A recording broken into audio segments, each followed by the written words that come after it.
Last 20 साल में India ने बिलियंस ऑफ डॉलर इन्वेस्ट किया है अफगानिस्तान के डेवलपमेंट के लिए। अफगानिस्तान के हेल्थ केयर, एजुकेशन, इंफ्रास्ट्रक्चर जैसे अलग अलग सेक्टर्स में ये पैसा लगा है। लेकिन 2021 में जब से तालिबान ने अफगानिस्तान के जो गवर्नेंस है उसको टेक ओवर किया है, इंडिया ने अपना एम्बेसी से शुरू करके सारे ऑफिशियल्स को विड्रॉ कर लिया है अफगानिस्तान से। लेकिन रिसेंटली आपको काफी सारे आर्टिकल्स देखने को मिले होंगे जहां पर तालिबान रिक्वेस्ट कर रहा है इंडिया से फिर से वहां पर इन्वेस्टमेंट लाने के लिए, जो भी पेंडिंग प्रोजेक्ट्स पड़ा हुआ है इंडिया का वो सारे कंप्लीट करने के लिए। अब अफगानिस्तान का भीख मांगने का मॉडल थोड़ा समझिए, जहां पर तालिबान का एक हिस्सा इंडिया से मदद मांग रहा है, इन्वेस्टमेंट के लिए गुहार लगा रहा है, वहां पर तालिबान का और एक हिस्सा 1 मिलियन अफगानी करेंसी खर्चा करके वर्ल्ड मैप या फिर एक ग्लोब रेडी किया है, जिसको आप यहाँ देख सकते हैं। व्हाइट कलर में पूरा अफगानिस्तान को दिखाया है। मोस्टली ये पाकिस्तान का भी पूरा रीजन ही खा गया अफगानिस्तान के अंदर और पाकिस्तान को आके घुसा दिया इंडिया के अंदर। कश्मीर, पंजाब, राजस्थान एंड गुजरात के मोस्ट ऑफ द रीजन को पाकिस्तान के अंदर दिखाए गए। बहुत ही डिस्टर्बिंग से एक मैप है, इसीलिए कहा जाता है पढ़ाई लिखाई में ध्यान लगाओ, IAS बनो और देश को संभालो। लेकिन नहीं, तुम्हारी गांड में चनूने काट रहे हैं।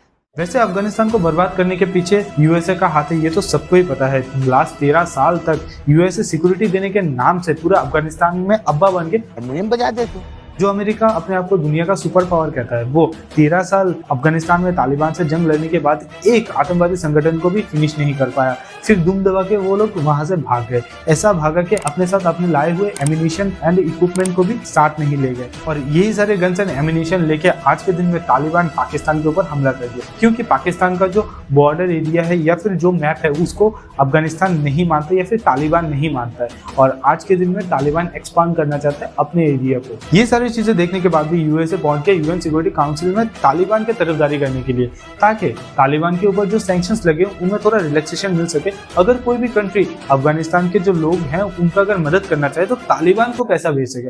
मैं क्या करूं, फिर जॉब छोड़ दूं? जो बाइडेन जी, तो आइए आपके ये वहम भी दूर करते हैं। कोई कंट्री या राज्य में अगर नया गवर्नमेंट आता है तो वो लोग अपना बिल पास करते हैं कि पहला साल कैसा गया, पहला महीना कैसे। उसी तरीके से पहला साल का खत्म होते ही तालिबान ने भी अपना एनुअल रिपोर्ट सबमिट किया है। अब इस एनुअल रिपोर्ट के अनुसार अफगानिस्तान लास्ट ईयर में $2.1 बिलियन अर्निंग किए हैं, लेकिन उनका एक्सपेंडिचर कुछ ज्यादा ही था, $2.6 बिलियन था। कहीं ना कहीं अभी आपको लग रहा है अगर $2.6 बिलियन अफगानिस्तान में इन्वेस्ट हुए होंगे तो काफी ज्यादा डेवलप हो गया है, फिर काफी स्थिति सुधर गया होगा अफगानिस्तान का। These men are waiting to pick up some work, but right now there's not much work going. While we were filming, someone dropped off some bread, and their reaction says a lot.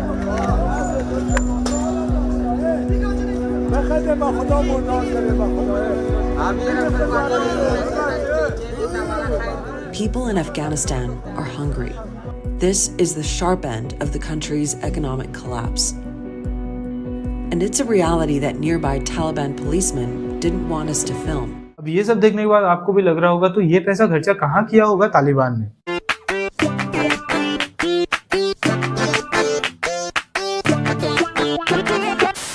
अब दूसरा सवाल ये आ रहा होगा, पूरा दुनिया तो तालिबान के ऊपर सैंक्शन लगाया हुआ है, तो तालिबान ने $2.1 बिलियन अर्निंग किया कैसे?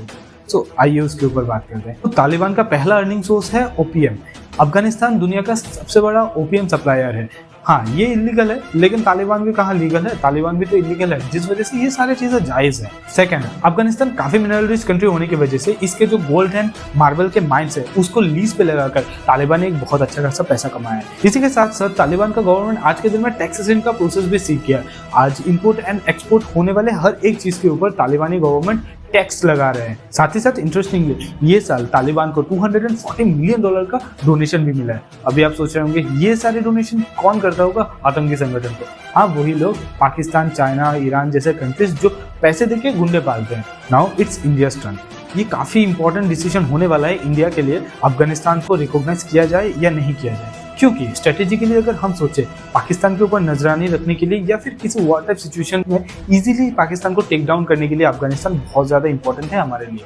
उसी के साथ साथ पीओके के साथ डायरेक्ट अफगानिस्तान कनेक्टेड होने की वजह से इन फ्यूचर बहुत सारे कंट्रीज के साथ हम इजीली ट्रेड कर पाएंगे अफगानिस्तान के द्वारा। साथ ही साथ अफगानिस्तान में ऑलरेडी हमने बिलियंस ऑफ डॉलर इन्वेस्ट कर चुके हैं। अगर आज के दिन में हम वहां पर मदद के लिए आगे नहीं बढ़ते तो ऑब्वियसली चाइना वहां मदद के लिए पहुंच जाएगा। फिर हमारे पूरे मिलियंस ऑफ डॉलर पानी में मिल जाएंगे। जिस हिसाब से भी ये बहुत ज़्यादा इंपॉर्टेंट है अफगानिस्तान के साथ हमें कोऑपरेशन करना। तो अभी आपको लग रहा होगा यस अफगानिस्तान को ज़रूर रिकॉग्नाइज करना चाहिए इंडिया के द्वारा, लेकिन रुकिए, अफगानिस्तान गवर्नमेंट के एक्स सेक्रेटरी इंडिया को वार्न किए हैं तालिबान को मदद करने से, क्योंकि तालिबान ने ऑफिशियली पाकिस्तान के दो सबसे बड़े आतंकी संगठन लश्कर तोहिबा एंड जैश ए मोहम्मद को अपना जो बेस है वो अफगानिस्तान में सेटल करने के लिए ऑफर किया था। और आज के दिन में लश्कर तोहिबा एंड जैश ए मोहम्मद अपना जो बेस है वो अफगानिस्तान में सेटल कर भी चुका है। ये दोनों नाम आपने इंडिया में काफ़ी सारे टेरर अटैक में ज़रूर सुना होगा। और तालिबान के अंदर भी एक एंटी इंडिया सेंटीमेंट तो पैदाइश ही है, जिस वजह से अफगानिस्तान के जो एक्स सेक्रेटरी है वो इंडिया को वार्न करते हैं